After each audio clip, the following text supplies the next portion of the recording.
Assalamualaikum warahmatullahi wabarakatuh. Kembali lagi di channel Radio Horor. Untuk kisah kali ini ada sebuah cerita yang diambil dari akun Twitternya @sangkaraanggita. Dan untuk kisah yang akan saya bawakan kali ini yaitu sebuah kisah yang berjudul Wingit. Sebelum kita masuk ke ceritanya, tekan dulu tombol like video ini dan jangan lupa tekan juga tombol subscribe channel ini dan nyalakan juga lonceng notifikasinya agar tidak ketinggalan cerita-cerita baru dari channel ini. Dan bagi teman-teman yang ingin membaca langsung ceritanya, nanti silahkan saja kunjungi linknya yang nanti akan saya sertakan di kolom deskripsi. Dan seperti apa untuk kisah kali ini? Langsung saja kita simak berikut ini.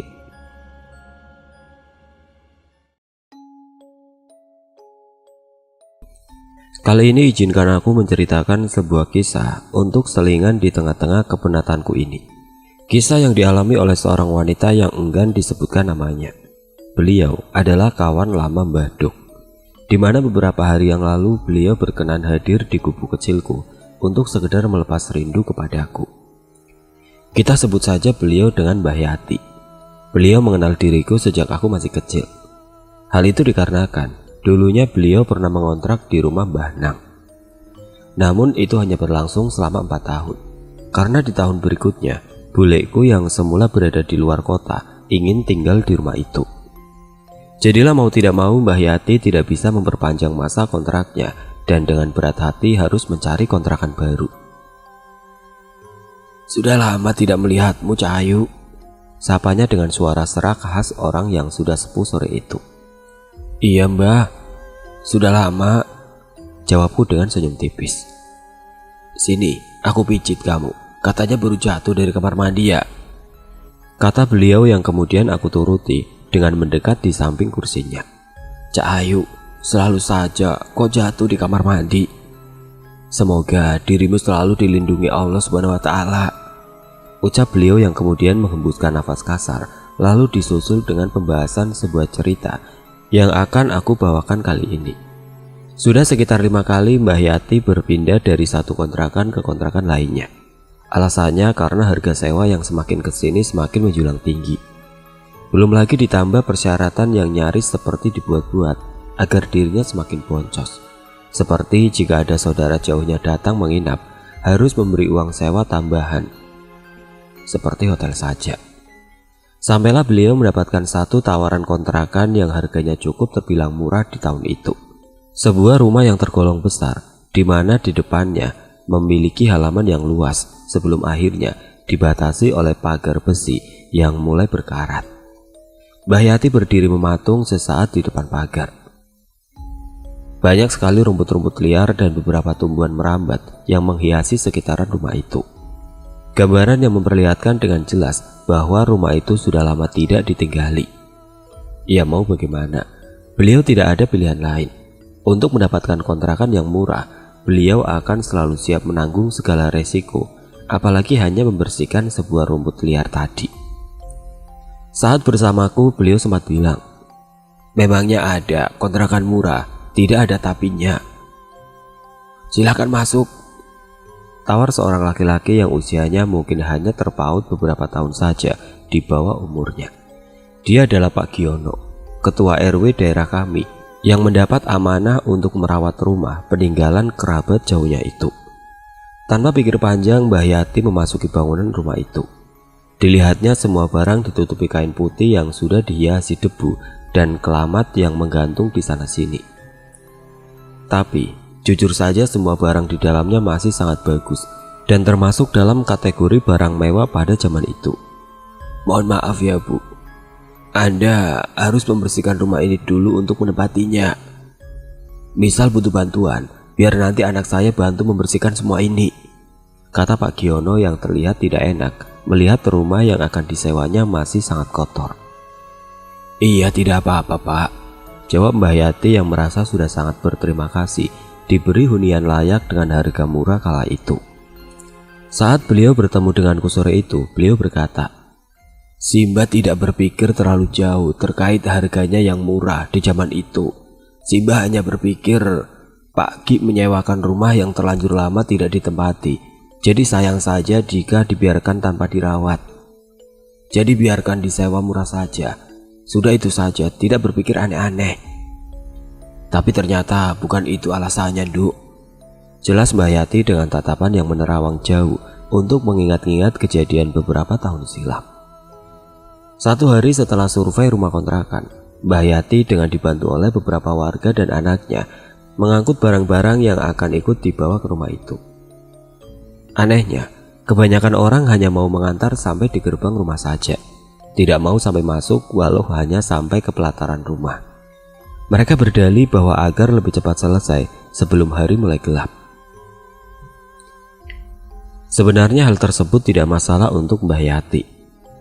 Jika saja sore itu dia tidak sempat mencuri dengar sedikit obrolan di antara tetangganya yang ikut membantu proses pindahan. Alah, apa iya? Mbah Yati itu sudah gila apa ya? Kok mau-maunya tinggal di rumah itu? Ih, serem, kata seorang pemuda yang saat itu tengah meletakkan beberapa perabot di depan gerbang rumah. Ya, rumah sudah lama terbengkalai kok ditempati. Apa belum dengar kabar tentang ada apa di dalam rumah itu? Sahut seorang laki-laki lain yang di ujung bibirnya masih tersempil rokok. Aku walau dibayar 100 juta juga tetap tidak akan mau tinggal di rumah itu, sahut seorang pemuda lain. Tidak usah banyak bicara kalian. Bicara buruk kok di depan tempatnya. Apa mau kalian dijadikan tumbal oleh yang jaga rumah? Sahut seorang bapak tua yang saat itu terlihat tengah berehat sambil mengibas topi di depan gerbang. Sudah, segera selesaikan, segera pulang. Tidak baik kalau kemalaman di tempat ini, sahut salah seorang lainnya. Mbah Yati yang mendengar percakapan itu diam-diam menjadi berpikir. Sebenarnya ada apa di balik murahnya sewa rumah ini? Tapi dia mencoba tenang dan tidak ingin mengisi kepalanya dengan berbagai pikiran buruk. Bagaimanapun, hanya rumah itu yang sanggup ia sewa kala itu. Takut, tentu ada sedikit rasa takut dan khawatir yang hinggap di perasaan Mbah Yati.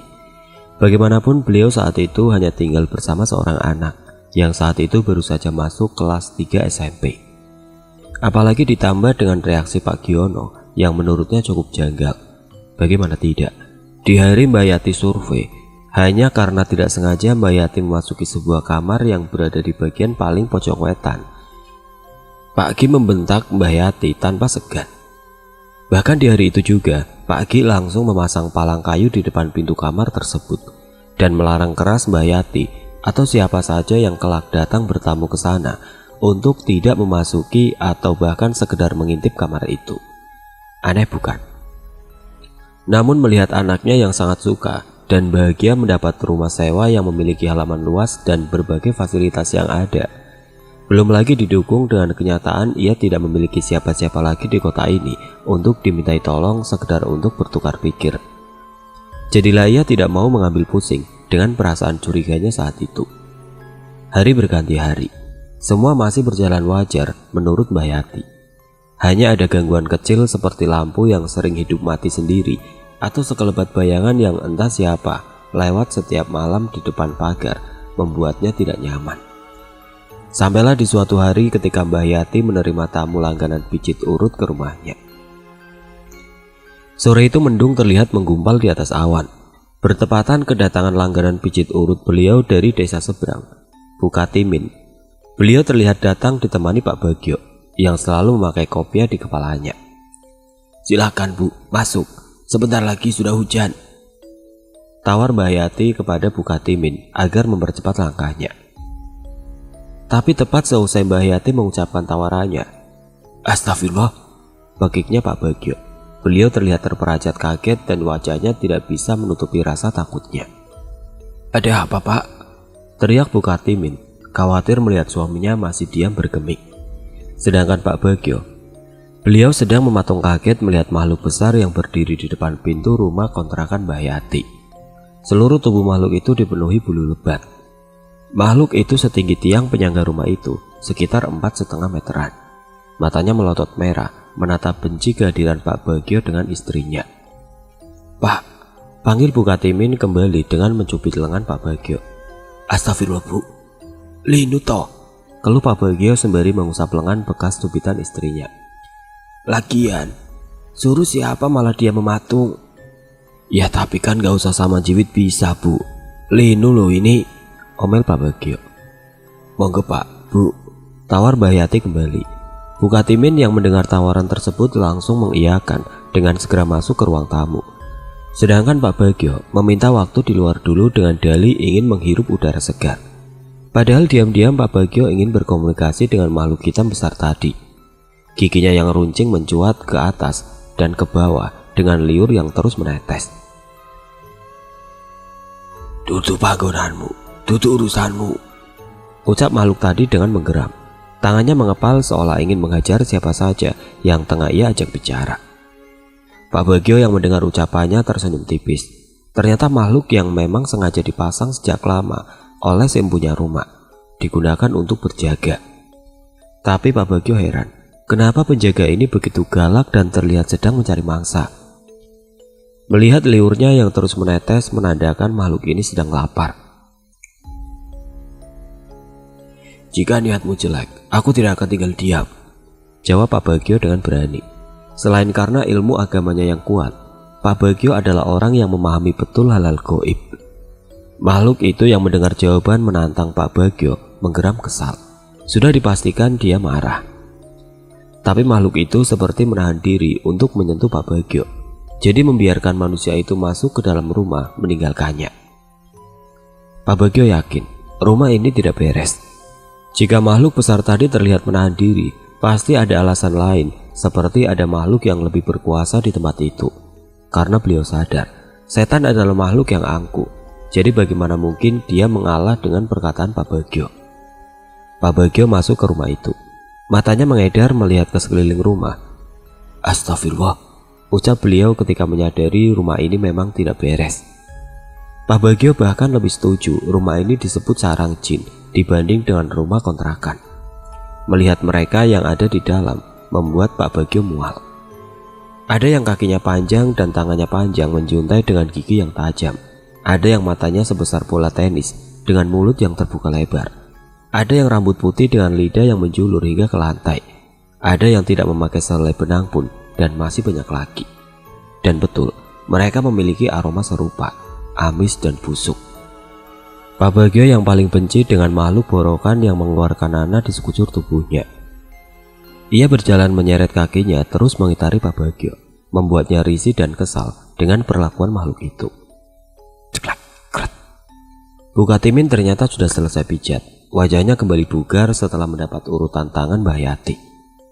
Sudah Bu, tanya Pak Bagio kepada istrinya. Sudah, ayo kalau mau terusan. Bapak bilang akan mengajari ngaji kan setelah ini? Tanya Bu Katimin kepada suaminya. Sebentar Bu, duduk saja dulu di sini. Aku ingin mengobrol sedikit dengan Mbah Yati. Iya, di sini dulu. Itu saja minumannya belum dihabiskan. Setelah itu ketika mereka sudah duduk melingkar di ruang tamu itu, Pak Bagio mencoba bertanya kepada Mbah Yati, apakah tidak ada tempat lain selain rumah itu yang layak disewa. Mbah Yati yang mulai paham arah pembicaraan mereka mulai cemas. Tapi mau bagaimana lagi? Anang sangat menyukai rumah ini. Dia juga sadar tidak ada uang lagi untuk sewa rumah lain. Jadilah Mbah Yati dengan berat hati mengatakan bahwa hanya rumah ini yang membuatnya merasa nyaman. Jadi dia rasa tidak perlu pindah ke rumah kontrakan lain. Padahal ada sedikit rasa was-was setelah mendengar obrolan kecil orang-orang yang membantunya pindahan saat itu. Pak Bagio yang mendengar jawaban Mbah Yati mencoba menghargai pilihannya. Walau sempat ia menawarkan pilihan untuk pindah rumah saja, Mbah Yati tetap kekeh ingin tinggal saja di rumah ini. Jadilah Pak Bagio hanya bisa mengatakan, ya sudah Mbah, nanti misal ada apa-apa saya langsung kabarin ya. Sampaikan saja ke saya. Insya Allah jika bisa saya bantu, pasti saya bantu. Iya Pak, terima kasih, ucap Mbah Yati dengan tulus. Sejak sore itulah Mbah Yati yakin bahwa selama ini memang ada yang disembunyikan di rumah ini. Ada sesuatu yang ia belum ketahui dari pagi. Sehari setelah Pak Bagio menyampaikan sarannya, Mbah Yati menjadi semakin cemas dan takut. Bagaimanapun dia tidak memiliki ilmu apapun tentang hal demikian. Dia merasa kecil. Sejak hari itu pula dia mau ke kamar mandi. Mbah Yati minta ditemani anak. Ia juga tidak berani menimba air sumur jika matahari belum memunculkan sinarnya. Karena kekhawatiran dan ketakutannya, ia tidak sadar ada yang berbeda dengan Anang. Anak penakut itu sekarang seperti tengah tidak memiliki rasa takut dengan rumah ini. Ia terlihat tenang-tenang saja dan menikmati kehidupan mereka di sana. Hingga suatu malam, Mbah Yati tidak sengaja mendengar Anang sedang mengobrol dengan seseorang. Mereka sempat mengikik berdua, tapi seketika diam ketika Mbah Yati memanggil anak semata wayangnya itu. "Nang, Anang, sedang apa kamu?" tanya Mbah Yati memastikan. Ada rasa khawatir di dalam hatinya jika dugaannya benar. Tapi malam itu tidak ada sautan apapun dari kamar anaknya. Dengan sedikit rasa kantuk, Mbah Yati memaksakan tubuhnya untuk bangun dan berjalan menuju ke kamar anaknya. Suara pintu tua itu terbuka. Dengan cahaya kecil dari templok, Mbah Yati melihat tubuh kecil anak laki-lakinya tengah meringkuk di samping kasur. Dengan khawatir, Mbah Yati mendekati anaknya. "Kok belum tidur? Kenapa malah jongkok di sini?" ucapnya sembari membelai rambut anaknya dengan tangan keriput miliknya. Tapi anak itu hanya diam tidak bersuara, membuat Mbah Yati merasa janggal. Apalagi menyadari suhu tubuh anak itu sangat dingin. "Mak, kok jongkok di situ?" tanya sebuah suara dari depan pintu. Anang. Mbah Yati mengerjapkan matanya berulang kali. Yang dia lihat di depan pintu adalah Anang, anaknya. Lalu siapa yang jongkok di dekatnya sedari tadi? Ditengoknya kembali bocah itu, tapi sudah tidak ada. Hanya tangannya menggantung di udara, seperti posisi terakhir membelai rambut anak tadi. Tidak apa, Nang, hanya menengok kamarmu," jawab Mbak Yati gugup. Takut bila mana membuat Anang tidak nyaman. "Lah, kamu dari mana, Nang?" tanya Mbak Yati yang merasa heran. "Dari kamar mandi, Mak, terbangun tadi," ucapnya sembari naik ke atas dipan. "Nah, Mama tidur di sini saja ya, hawanya terasa beda malam ini. Ma ingin tidur bersamamu," pinta Mbak Yati yang sudah tidak bisa lagi menahan rasa cemasnya. "Iya, Mak," jawab Anang yang merasa sudah sangat ngantuk. Selanjutnya, sudah sekitar 1 jam Mbak Yati mencoba memejamkan kelopak matanya, tapi kantuk tidak kunjung datang. Dia hanya terus berkedip menatap ke arah langit-langit rumah. Masih terjaga, rasa was-was benar-benar menghantuinya malam ini. Banyak pikiran yang menghampirinya, seperti apakah bocah itu selama ini mengganggu Anang? Atau apakah ada makhluk lain yang kekuatannya lebih besar dari bocah tadi? Apakah ada makhluk lain yang mungkin saja sudah atau mengincar Anang di rumah ini? Begitu banyak pertanyaan berjejal di dalam kepala Mbak Yati. Kekhawatirannya bukan lagi kepada dirinya, tapi anak semata wayangnya yang masih lugu itu. Sayup-sayup Mbak Yati mendengar suara jam kuno berdentang. Perasaan bingung kembali muncul. Seingatnya di rumah ini tidak ada jam seperti itu. Kali ini ia mendengar dentang jam seperti itu. Dia yang merasa penasaran memberanikan diri untuk mengecek dari mana asal suara itu. Siapa tahu ia juga bisa mendapat jawaban siapa bocah kecil tadi. Peduli setan dengan rasa takutnya. Saat itu Mbak Yati hanya tidak ingin bila mana ada makhluk yang sampai mengganggu anaknya. Perlahan ia bangun dari dipan kayu itu, memastikan bahwa Anang masih terlelap dalam tidurnya. Diciumnya kening anak kesayangannya itu, sebelum akhirnya memberanikan diri untuk keluar mencari sesuatu yang membuatnya penasaran. Suara cengengesan seorang bocah yang berlari kencang ke arah dapur. Bulu kuduk Mbak Yati meremang. Dia sadar yang akan ia hadapi setelah ini bukanlah manusia. Bau anyir darah tiba-tiba saja tercium, semakin lama semakin menyengat, membuat Mbak Yati merasa muak. "Si Mbok bangun," kata bocah laki-laki yang saat itu tengah berdiri menghadap ke arah dinding dapur. Dia menertawakan Mbak Yati yang berdiri mematung melihatnya. Bocah itu tidak sendiri. Dia bersama seorang gadis seumurannya yang sama-sama membelakangi Mbak Yati. Bersama orang perempuan tua yang menyeringai menatap ke arah Mbak Yati. Perempuan itu berwajah hitam busuk. Darah mengalir dari beberapa luka di wajahnya. Itulah sumber dari bau yang menyengat tadi. Ia terus menyeringai memperlihatkan gigi-gigi tajamnya. Perlahan ia mendekap kedua bocah tadi, mendekat ke arahnya. Kuku-kukunya panjang dengan berlumur darah yang menghitam. "Siapa dirimu? Tanya Mbak Yati terbata. Nyalinya yang semula telah ia kumpulkan kini kembali menciut sebiji jagung. Dia tidak pernah mengira malam ini akan bertemu dengan makhluk seperti itu. "Harusnya aku yang bertanya kepadamu, kamu itu siapa?" Tanya makhluk itu dengan penuh tekanan membuat Mbak Yati bergetar. Suara makhluk itu melengking, memegahkan telinga melihat reaksi ketakutan Mbak Yati. Dengan kecepatan sekejap kilat, set, wajah makhluk itu sudah berada 10 cm di depan wajah Mbak Yati. Mbak Yati dengan jelas melihat wajahnya yang rusak dan hitam membusuk itu. Matanya melotot dengan senyum yang mengejek ke arah Mbak Yati. Kepalanya menggedek ke kanan dan ke kiri secara perlahan. "Aku tinggal di sini lebih lama dibanding dirimu," ucap makhluk itu yang mulai membelai wajah Mbak Yati menggunakan kuku-kuku panjangnya. Tubuh Mbak Yati terasa kaku. Dia tidak bisa menggerakkan tubuhnya, bahkan mulutnya. Dia hanya bisa merasakan kakinya yang gemetar hebat karena rasa takut. "Jangan pernah mengganggu anak-anakku bermain. Jika tidak ingin anakmu yang aku buat mainan," ucapnya dengan mata yang melotot. Setelah mendengar ucapan makhluk itu, Mbah Yati tidak ingat apa-apa lagi. Selain pandangan matanya yang mulai mengabur, disusul tubuhnya yang jatuh tersungkur. Paginya, Mbak Yati dibangunkan oleh Anang yang khawatir karena menemukan mamanya pingsan di lorong menuju dapur. Mbak Yati yang sudah sepenuhnya sadar langsung mendekap Anang erat-erat. Dengan rasa panik, ia menyampaikan keinginannya untuk segera pindah ke kontrakan baru saja. Tapi Anang yang mendengar keinginan mamanya tidak menyetujuinya. Ia bahkan dengan keras menolak keinginan pindah kontrakan baru lagi. Selain karena dia lelah harus berpindah-pindah, dia juga merasa senang dan nyaman di rumah dengan fasilitas yang tidak akan ia temui di rumah kontrakan lain. Mbak Yati yang merasa bahwa dia tidak ingin membuat Anang bersedih hati, lagi-lagi berusaha membuang jauh kembali rasa takut dan khawatir berlebih miliknya. Mengingat Mbak Yati sadar bahwa dengan sisa uang yang mereka miliki, tentu tidak akan mendapatkan rumah dengan fasilitas lebih baik atau bahkan minimal sama dengan rumah kontrakan mereka itu. "Ya sudah, tidak jadi pindah. Tapi Nang, Mama minta jika ada apa-apa atau lihat apa, kamu harus segera cerita ke Mama ya," pinta Mbak Yati kepada anaknya.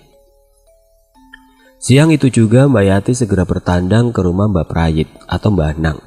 Beliau percaya masalah seperti ini akan mampu ditangani Mbah Nang. "Permisi Pak Prayit, mohon maaf, saya mau minta tolong," kata Mbak Yati saat itu yang melihat Mbah Nang tumben-tumbenan masih ada di rumah ketika hari sudah siang. "Kamu kesini karena masalah rumah kontrakan itu kan? Kenapa berani-beraninya ngontrak di rumah yang harganya murah tidak terkira?" tegur Mbah Nang.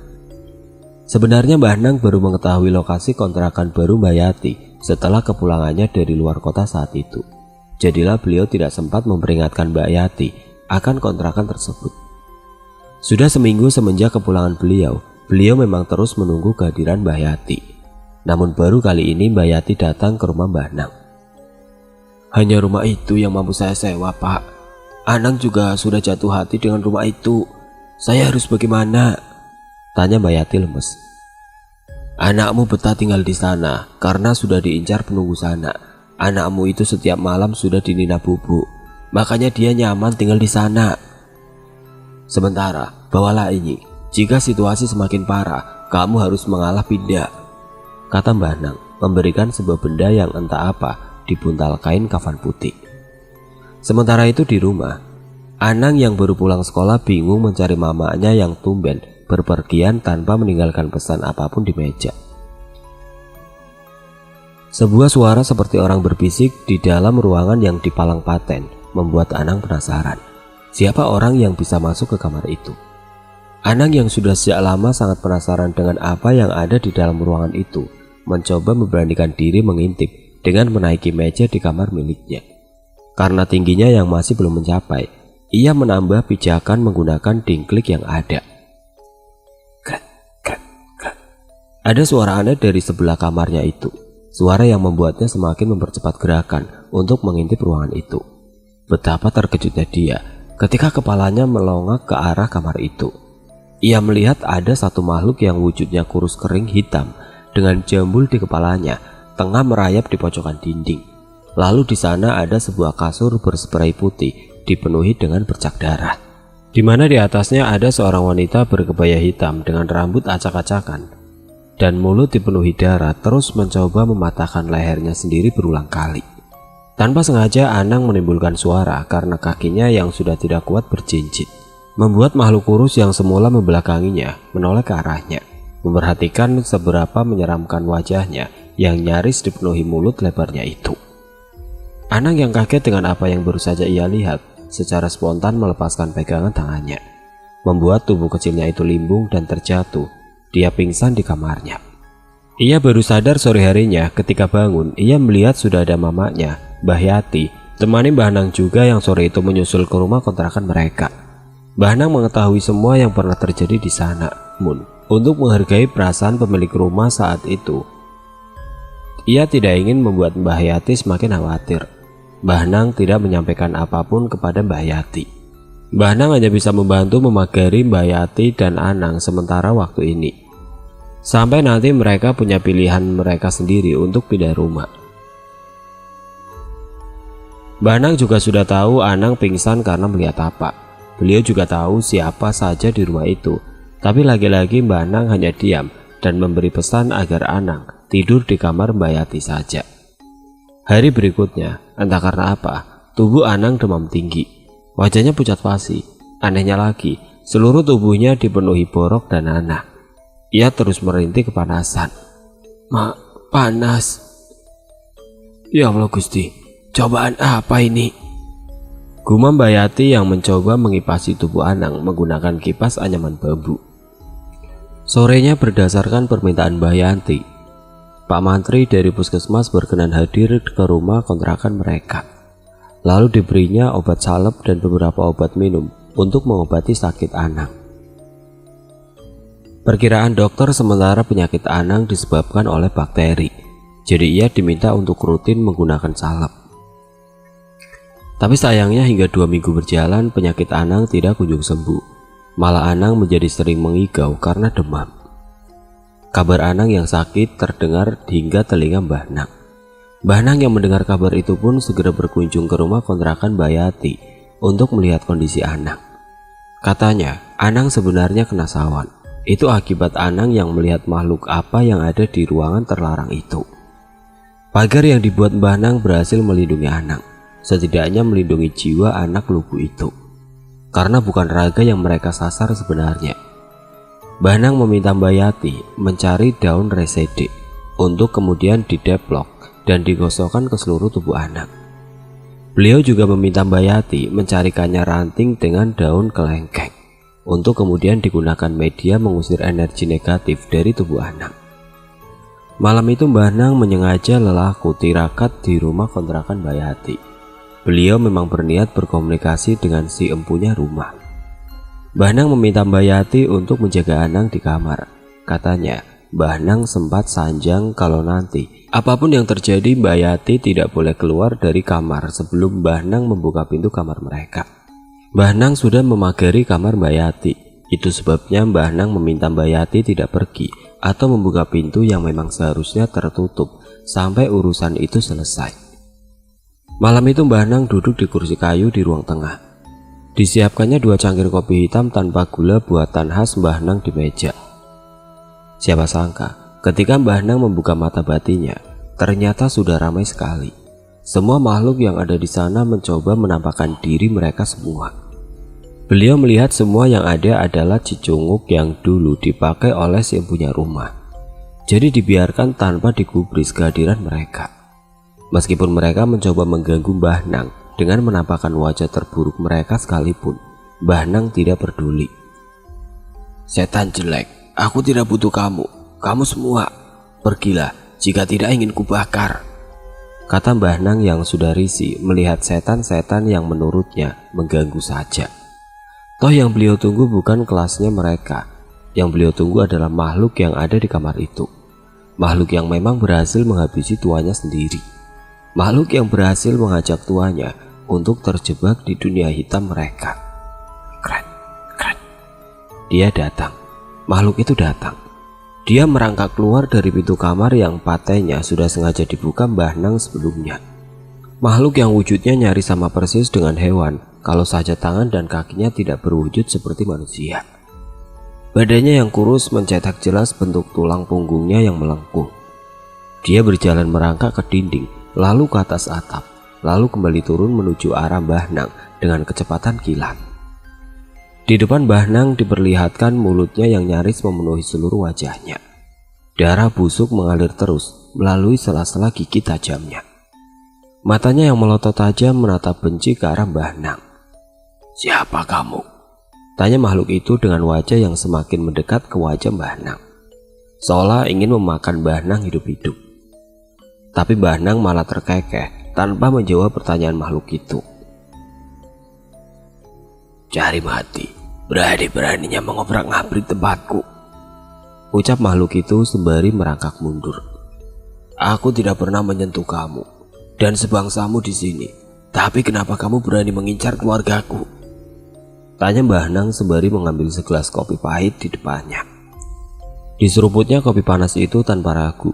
Beliau benar-benar menikmati pertemuan mereka sore itu. "Kalau tidak lancang datang ke sini, tidak akan aku sentuh, apalagi anak nakal yang berani mengintip bentukku. Urusanmu di rumah ini hanya dengan Yatemi, bukan lainnya. Jadi bukan hakmu menyalahi siapa saja yang mau tinggal di sini." Berdasarkan cerita Mbak Yati sore itu, beliau hanya bisa menguping pembicaraan Mbah Nang dengan makhluk itu hanya sampai di situ, karena detik berikutnya tidak ada suara lagi yang ia dengar. Sunyi, saking sunyinya, Mbah Yati sempat ada pikiran ingin keluar memastikan apa yang terjadi. Tapi niat itu ia urungkan kembali ketika mengingat pesan Mbah Nang yang melarangnya keras untuk keluar jika bukan Mbah Nang yang membukakan pintu. Di lain sisi, Mbah Nang mencoba menggali kembali apa yang sebenarnya terjadi. Beliau menggunakan ilmu spiritualnya untuk melihat kilasan-kilasan kejadian masa lalu. 1980-an, aku kurang tahu tepatnya kapan.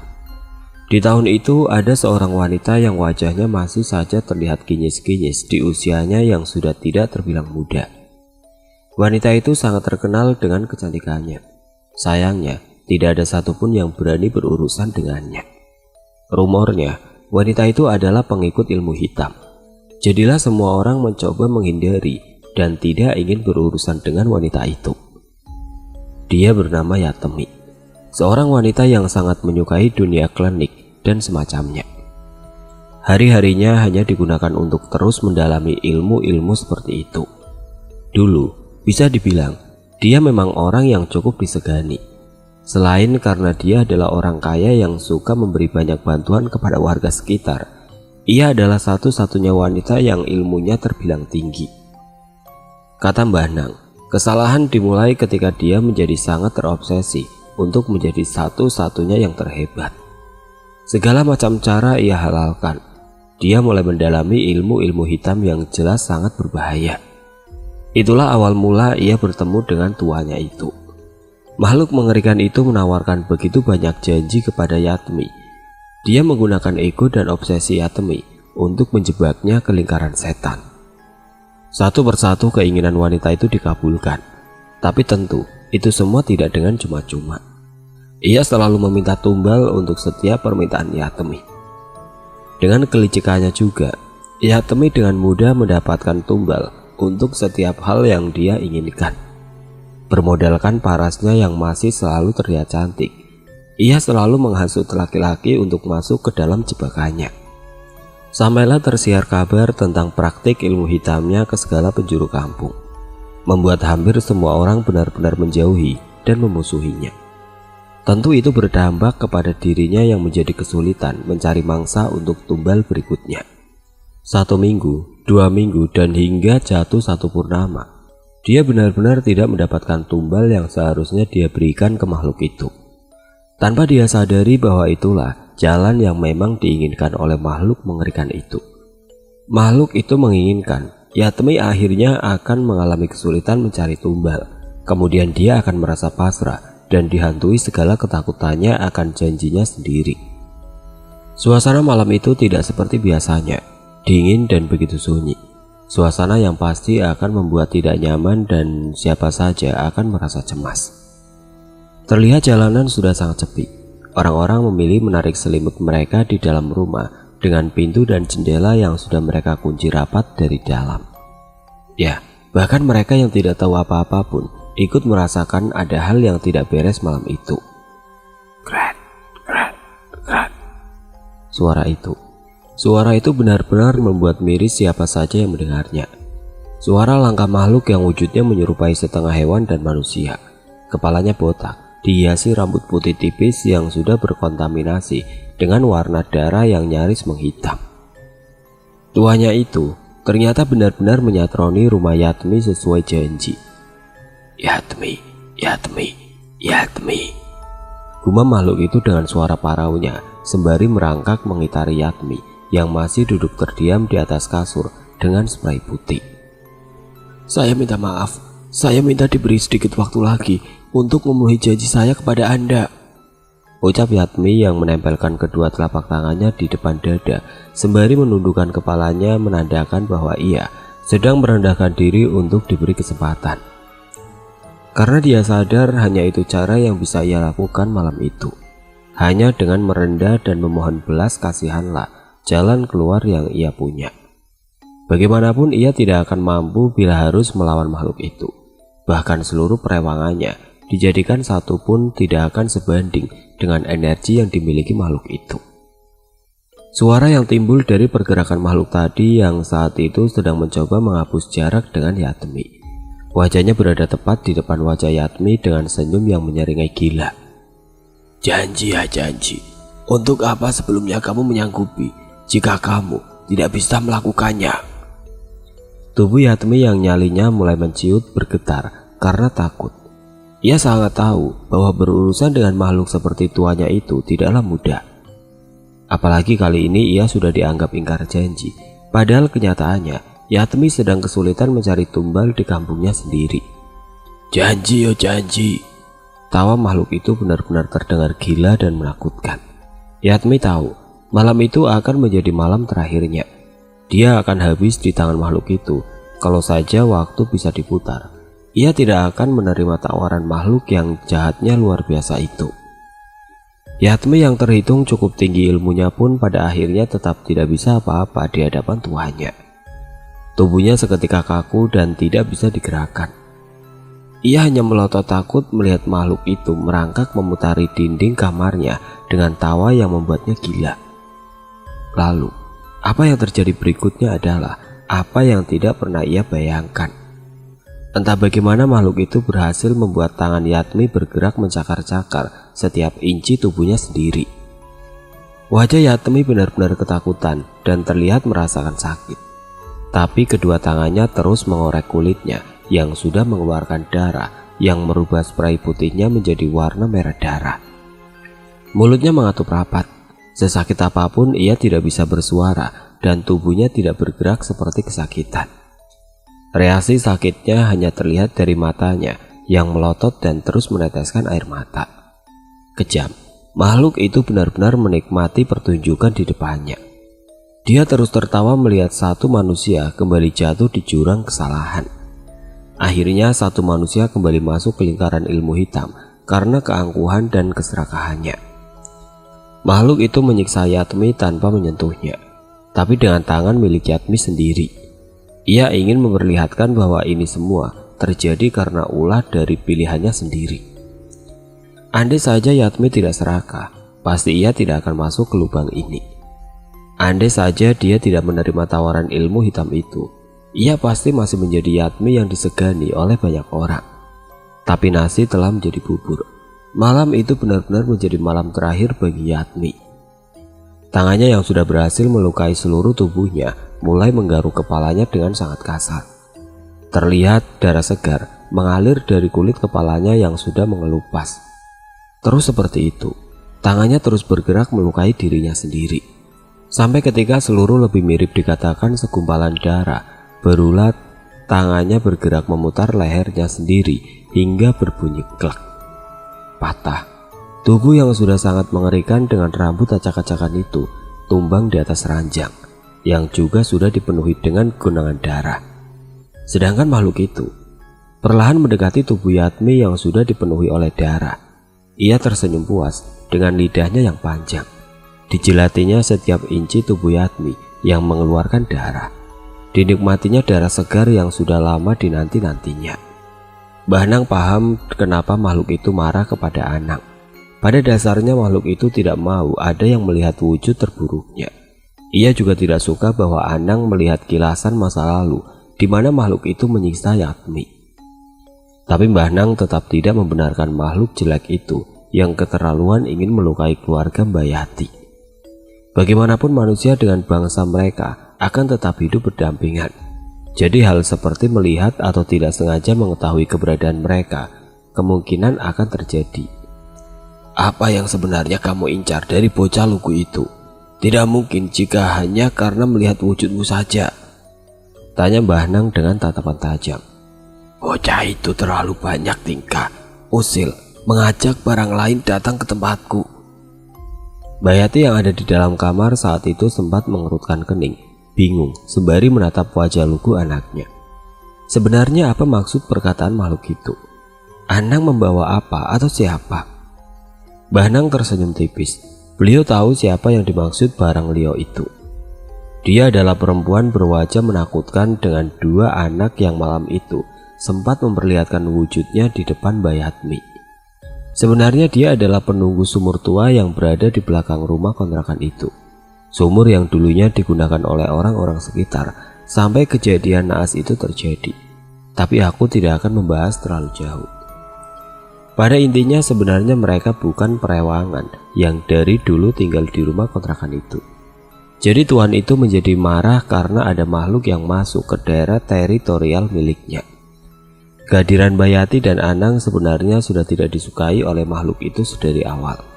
Lalu, rasa tidak suka itu bertambah karena Anang tanpa disadari dekat dengan dua bocah makhluk halus yang akhirnya mengundang biangnya juga masuk ke rumah kontrakan itu. Jadi jika ditanya kenapa Anang bisa sangat betah di rumah kontrakan itu, karena setiap malam perempuan berwajah rusak itu selalu ngeloni Anang. Itu membuat Anang menjadi nyaman tinggal di sana. Tapi Anang dan Mbak Yati tidak sadar dengan hal itu. Jadilah Bahnang mencoba menjelaskan hal yang sebenarnya terjadi. Bahnang terus mencoba bernegosiasi dengan makhluk yang sebenarnya tidak akan pernah bisa diajak bernegosiasi. Sampai di titik Bahnang marah karena makhluk itu terus saja mencari alasan untuk tetap mendapatkan Anang. Jika banyak tingkah, kamu juga bisa aku bakar, kata Bahnang terlewat jengkel. Jika kalian bertanya kenapa Bahnang seberani itu, jawabannya adalah karena Bahnang sudah banyak melakukan lelaku tirakat. Walaupun mungkin masih banyak juga ilmu yang berada di atas Bahnang, tapi ilmunya saat itu cukup bisa dikatakan beberapa level di atas makhluk yang bisa menghabisi Mbak Yatmi itu. Mbak Yati sanjang bahwa malam itu ada satu kunci yang membuat makhluk itu benar-benar ketakutan. Bukan karena ancaman Bahnang yang akan membakarnya, tapi alasan karena Bahnang menyebut satu nama penunggu gunung di Jawa Tengah. Makhluk itu termasuk cecunguk di bawah kekuasaan makhluk yang Bahnang sebut. Tapi aku minta bawa keluar keluargamu itu dari sini. Aku tidak sudi jika mereka masih berumah di sini, bentak makhluk itu. Sebenarnya awalnya aku sendiri juga bertanya-tanya kenapa mereka tidak disingkirkan saja. Bukankah rumah itu seharusnya layak digunakan bila saja tidak ada makhluk-makhluk itu? Tapi ternyata ada alasan mengapa Bahnang tidak mengusir semua makhluk itu. Beliau menyadari itu bukan wewenangnya. Bagaimanapun beliau hanya tamu. Rumah itu juga bukan milik Mbak Yati. Jadi apapun yang ada di dalam, ia tidak pantas mengusirnya. Mulai hari itu, Nduk, Simba memilih keluar dari kontrakan pagi. Simba tidak mau lagi datang ke sana, sanjang Mbak Yati saat bercerita kepadaku. Aku yang dari tadi menyimak merasa gatal ingin bertanya, lalu bagaimana kondisi Anang sejak kejadian itu? Tapi sebelum aku bertanya, Mbak Yati sudah lebih dulu menjelaskannya. Mbak Yati sanjang, sejak kejadian itu Anang menjadi sering sakit-sakitan. Seringkali ia mengigau tentang dua bocah yang sempat disinggung oleh Bahnang. adalah penjaga sumur di belakang rumah kontrakan Pak Gi. Anang sering demam dan menangis sendiri. Jika ditanya, ia tidak menjawab kenapa menangis. Sampai akhirnya dibantu Mbah Nang untuk melakukan ruat. Ternyata Anang ditempeli 3 makhluk penjaga sumur tua. Mbah Nang mengetahui itu karena 3 makhluk itu pernah mengintil aku dulu sebelumnya. Aku yang mendengar penuturan Mbak Yati mencoba mengingat-ingat kembali. Ah iya, ternyata itu mereka. 2 bocah kecil itu adalah sebagian dari sekian banyak bangsa mereka yang tanpa sengaja berteman denganku. Alasannya karena aku yang masih sering salah menilai mereka sebagai manusia. 2 bocah itu adalah teman yang paling sering bermain denganku, berlarian ataupun main petak umpet. Dan ya, aku yang masih kecil tidak paham kenapa ada 2 bocah yang bahkan bisa sering bermain sampai ikut pulang ke rumahku tanpa dimarahi orang tua mereka. Aku hanya paham mereka adalah temanku, teman yang mau terus menemaniku dimanapun aku berada. Tapi oleh Mbah Nang aku diberi wejangan untuk tidak boleh bermain dengan mereka terus menerus. Kata Mbah Nang, mereka juga punya rumah, jadi mereka harus pulang dan tidak ikut ke rumahku terus menerus. Sejak saat itulah aku tidak melihat mereka kembali, karena sebenarnya saat itu Mbah Nang sedang membersihkan aku dari ketempelan. Beliau tidak ingin bila aku terus tidak memiliki batasan antara manusia dengan bangsa mereka. Hal itu pula lah yang Mbah Nang lakukan pada Anang. Anang hanya masih lugu dan tidak paham bahwa mereka bukanlah teman yang seharusnya Anang miliki. Syukurlah Mbak Yati sanjang semenjak Anang diruat. Tidak ada lagi kejanggalan lainnya yang terjadi. Kabar yang aku terima terakhir, rumah kontrakan Pak Gi sampai saat ini dibiarkan terbengkalai kosong. Rumah itu tidak lagi dikontrakan atau bahkan dijual. Sudah, hanya dibiarkan begitu saja.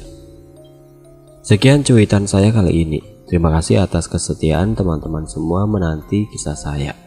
Semoga kita semua senantiasa diberi kesehatan dan selalu dalam perlindungan Gusti Pangeran, agar bisa kembali di kisah-kisah berikutnya.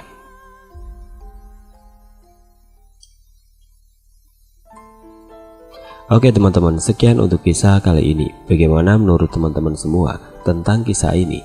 Tulis komentar kalian di kolom komentar. Dan bagi teman-teman yang baru bergabung, jangan lupa untuk like, komen, share, serta subscribe channel ini. Dan nantikan kisah-kisah horor berikutnya tetap di channel Radio Horor. Wassalamualaikum warahmatullahi wabarakatuh.